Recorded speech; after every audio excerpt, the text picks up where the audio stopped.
Today's story comes right at the end of Matthew 7, and it's a really well-known one.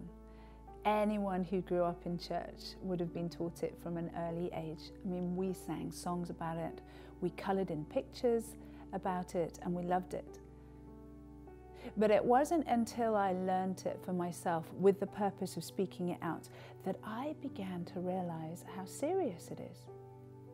And I don't think I ever heard, and if I heard it, I didn't understand the implications of the opening sentence. Everyone who hears my teaching and applies it to his life.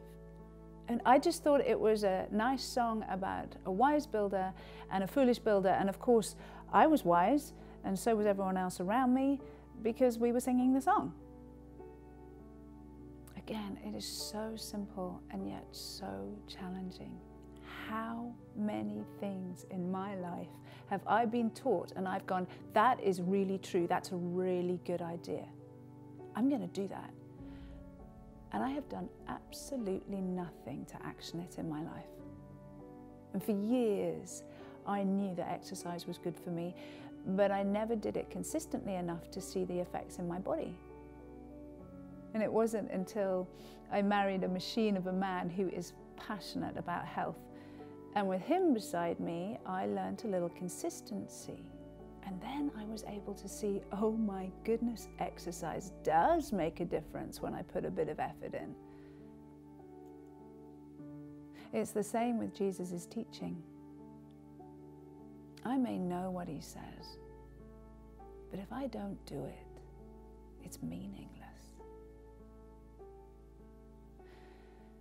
Let me share the passage with you.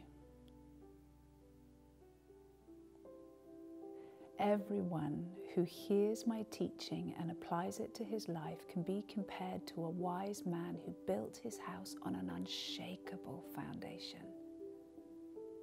When the rain fell and the floods came with fierce wind beating against his house, it stood firm because of its strong foundation. But anyone who hears my teaching and does not apply it to his life can be compared to a foolish man who built his house upon sand.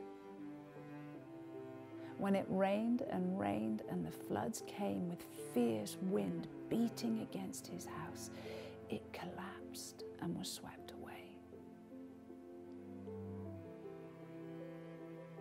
My prayer is that we would not only hunger after knowing what Jesus said, but we would be people of integrity who apply what he says to our lives.